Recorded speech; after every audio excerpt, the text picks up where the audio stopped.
Cuando yo tenía 8 años, mi padre fue diagnosticado con esquizofrenia. Pasé 10 años sin saber lo que era una buena noche de sueño. Él solía tener ataques de pánico todas las noches, y emitía gritos verdaderamente terribles. Teníamos que mudarnos frecuentemente pues ningún vecino nos soportaba. Y mi madre jamás quiso dejarlo al cuidado de otra persona.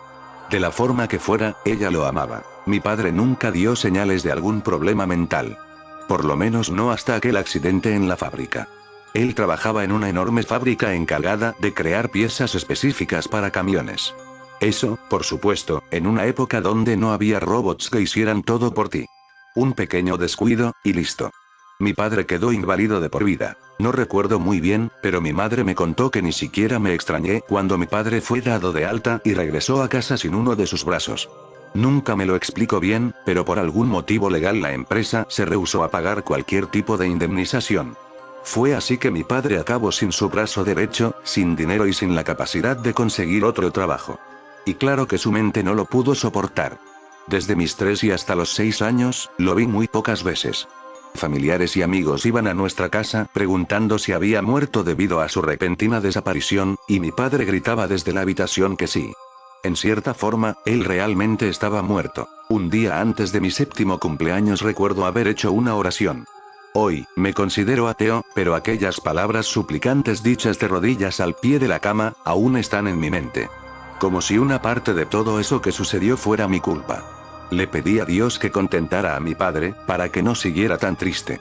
Fui a dormir, y cuando desperté, mi padre estaba en la cocina preparando un café. Algo que no había hecho en los últimos 3 años. Con una sonrisa dibujada de forma tenebrosa en su rostro, él relataba un sueño que tuvo la noche anterior. Un hombre de apariencia extraña, solo lo observaba y reía. Y en una especie de contacto mental le había hecho una petición. Mi madre no entendía de lo que hablaba mi padre, pero se contentó con el hecho de que pudiera salir de la habitación aunque sea un día. Mi padre gritaba, sin darse cuenta que había levantado la voz, que no había sido un sueño y que dicho hombre le había enviado una carta. Nos enseñó la correspondencia que había llegado aquel día. Una de ellas tenía una nota que decía, pide un deseo y una foto en blanco y negro de un hombre con apariencia andrógina con los ojos cerrados. Entendía muy poco la conversación de los adultos mientras tomaba mi café de la mañana, pero ver a mi padre sonreír después de tanto tiempo fue el mejor regalo que pude recibir. Mi madre hizo un pastel, cantamos y comimos. No tenía muchos amigos, por lo que mis cumpleaños eran celebrados de una forma sencilla. Los años de horror de mi infancia comenzaron al día siguiente. Despertamos con un grito de mi padre. Me levanté de la cama asustado y corrí a la habitación de mis padres. Al llegar ahí, me encontré con mi madre sentada en la cama, con una mirada desencajada y mi padre de pie gritando. Dios mío, Dios mío. Mi brazo ha nacido de nuevo. Tengo 2 brazos otra vez. Apenas me mantuve de pie, intentaba entender lo que sucedía.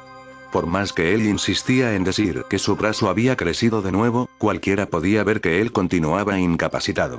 Corría por la casa tomando objetos imaginarios y gritándonos. ¿Ven eso? ¿Están viendo eso? Intentó conseguir un empleo, pero no pudo porque no tenía el brazo. Cuando contó y mostró a sus amigos, nadie era capaz de ver su brazo, pero él se afianzaba en su posición. De ser un hombre deprimido, él pasó a ser un sujeto agresivo con cualquiera que no creyera en su historia del brazo imaginario. Eso no resultó en ningún problema durante un buen tiempo, hasta que comenzó a decir que unas escamas le habían comenzado a nacer en el brazo. Decía que poco a poco iba perdiendo el control de aquel miembro, como si pudiera controlarse a sí mismo. Y así comenzaron las noches de sueño perdido debido a los gritos de mi padre. Con mucho esfuerzo un médico lo examinó y concluyó que era esquizofrénico. Desde esa fecha mi madre decidió que la mejor opción era dejarlo encerrado en una habitación para que no se convirtiera en un peligro para mí. Puede que esta actitud resulte egoísta y absurda, pero en los 80s, así solían tratar a las personas con cualquier tipo de problema mental. Era toda una cuestión cultural de la época. Descubrí un mundo nuevo. Estudié, hice amigos, conocí lugares y me distancié cada vez más de mis padres. De vez en cuando llamaba para saber cómo estaba mi padre. Siempre era el mismo, con las mismas crisis nocturnas. Mi madre continuaba cansada cuidando de él. Yo seguía demasiado ocupado con mi propia vida. Las únicas ocasiones en que los visitaba era para llevar dinero. Las cosas se habían puesto difíciles desde que mi padre dejó de trabajar. A pesar de todos esos acontecimientos de la infancia, nada me pudo preparar para la pérdida que vendría. Me quedé helado con el teléfono en el oído. Tener que escuchar aquellas palabras: "Tu madre falleció", me golpeó como una puñalada en el vientre. Como si una parte de mí hubiera sido arrancada. Tener que identificar el cuerpo y verla con el rostro completamente desfigurado fue una tortura. La casa no tenía señales de allanamiento o cualquier tipo de invasión. La policía fue hasta el lugar solo porque los vecinos escucharon gritar a mi padre durante horas: "Yo la maté, yo la maté". El problema es que por más que mi padre gritara que él la había asesinado y que debía ser encarcelado, nadie le haría mucho caso a una persona fuera de sí. Y lo más extraño fue cuando los peritos confirmaron que las heridas habían sido hechas por una persona diestra. Y ya que mi padre no tenía el brazo derecho, él no podía ser el asesino. Ahora, era mi responsabilidad cuidar de él. Pero ni siquiera podía mirarlo a los ojos. No importaba lo que la policía dijera, yo sabía la verdad. Yo sabía quién había matado a mi madre. Mi padre era un hombre común y eso era lo que más me asustaba. Era como Hannibal Lecter. Transpiraba psicopatía con una calma y tranquilidad indescriptible. Sabes que no me puedo quedar contigo, ¿verdad? Claro. Y yo no quiero. Respondió con una mirada seria, pero pude ver una lágrima luchando por no caer. Voy a pagar el mejor asilo aquí en la ciudad. Te quiero.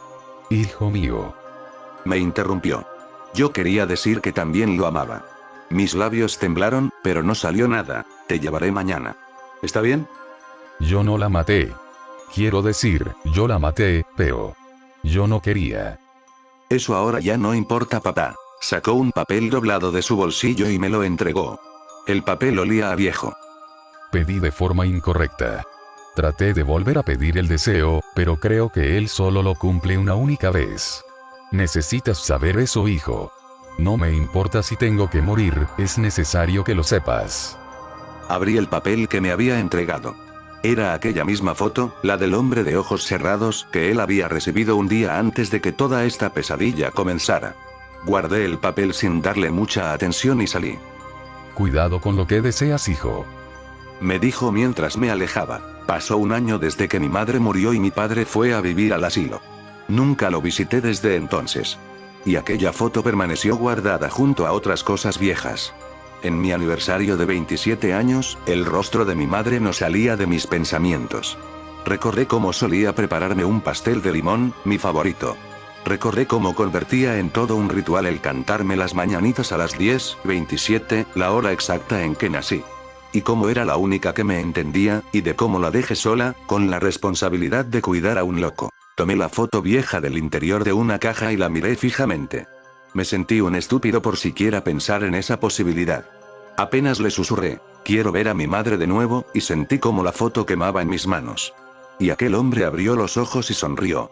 Dejando de lado el hecho de que la foto se había movido frente a mis ojos, aquella sonrisa era tenebrosa, casi burlona. Te estarás preguntando si los deseos hechos a aquella imagen aterradora se realizan. Sí, se cumplen. Yo volví a ver a mi madre. Ahora, a donde quiera que voy, ella está conmigo, observándome. Con el rostro completamente desfigurado. Caminando con pasos torpes, casi convulsionando. Con las gotas de sangre fresca escurriendo por su tórax. Daría cualquier cosa para no volverla a ver.